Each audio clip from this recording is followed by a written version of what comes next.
Hello students, welcome to my channel. இப்போ நம்ம exercise sum number 6 பார்க்க போறோம். என்ன கொடுத்திருக்காங்கன்னு பாருங்க.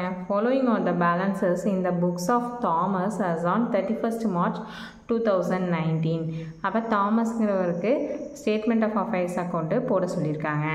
ஓகேவா, என்னென்ன இன்ஃபர்மேஷன் கொடுத்துருக்காங்க? Sundry creditors, furniture, land and building, sundry debtors, next bills payable, cash in hand, bills receivable, stock. வாங்க போடலாம். ஃபஸ்ட்டு என்ன பண்ணணும், எது அசெட்டு எது லைபிலிட்டிஸ் அப்படின்னு நோட் பண்ணிங்க. சன்ட்ரி கிரெடிட்டார்ஸ் என்னது? Liabilities. Next furniture asset, land and buildings asset, sundry debtors asset, bills payable liabilities, cash in hand asset, bills receivable asset, stock asset. இப்படி நோட் பண்ணிக்கிட்டிங்கன்னா ஈஸியாக அசெட் சைடு எதெல்லாம் வரும், liability side எதெல்லாம் வரும் அப்படின்னு சொல்லிட்டு ஈஸியாக எழுதுறதுக்கு உங்களுக்கு ஹெல்ப்ஃபுல்லாக இருக்கும். First statement of affairs account போடுறோம். Statement of affairs of Thomas as on 31/3/2019. Heading கொடுத்துங்க, liabilities rupees, assets rupees. என்னென்னலாம் liabilities நோட் பண்ணியிருக்கோம் பாருங்கள். சன்ட்ரி கிரெடிட்டாக 6 lakh நோட் பண்ணியிருக்கோமா, அதை எடுத்து எழுதிங்க. சன்ட்ரி கிரெடிட்டாக 6 lakh அப்படின்னு எழுதிங்க. வேறு என்ன liability சைடு இருக்குதுன்னு பாருங்கள்.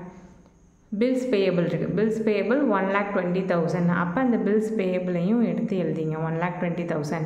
நெக்ஸ்ட்டு அசட் சைடு என்னெல்லாம் இருக்குதுன்னு பாருங்கள். ஃபர்னிச்சர் இருக்கா 80,000, அதை எடுத்து நோட் பண்ணிங்க. ஃபர்னிச்சர் 80,000. நெக்ஸ்ட் என்ன இருக்குதுன்னு பாருங்கள். லேண்ட் அண்ட் பில்டிங்ஸ் 3 lakh இருக்கா, அப்போ லேண்ட் அண்ட் பில்டிங்ஸ் 3 lakh எடுத்து எழுதிங்க. நெக்ஸ்ட் என்ன இருக்குதுன்னு பாருங்கள். சன்ட்ரி டெட்டார்ஸ் 3,20,000 இருக்கா, சன்ட்ரி டெட்டார்ஸ் 3,20,000 எழுதிக்கிங்க. நெக்ஸ்ட் என்ன இருக்குதுன்னு பாருங்கள். Cash in hand 20,000, cash in hand 20,000 எழுதிங்க. நெக்ஸ்ட்டு பில்ஸ் ரிசீவபிள் 60,000, அதையும் அப்படியே எடுத்து எழுதிங்க.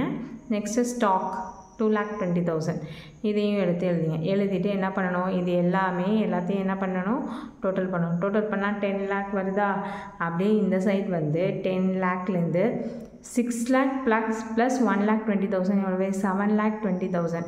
இந்த 10 lakhலேருந்து 7,20,000 லெஸ் பண்ணிங்கன்னா வர ஆன்சர் என்னது, கேபிட்டல் நமக்கு எவ்வளோ கிடச்சிருக்கு, 2,80,000 கிடச்சிருக்கு. இப்போது கண்டுபிடிச்சோமா, அவ்வளோதான். நமக்கு ஸ்டேட்மெண்ட் ஆஃப் அஃபேர்ஸ் மட்டும்தான் கேட்டிருக்காங்க, அதனால் க்ளோசிங் கேபிட்டல் மட்டும் கண்டுபிடிச்சிட்டோம். ஓகேவா, சம் புரிஞ்சா? ஓகே, தேங்க்ஸ் ஃபார் வாட்சிங்.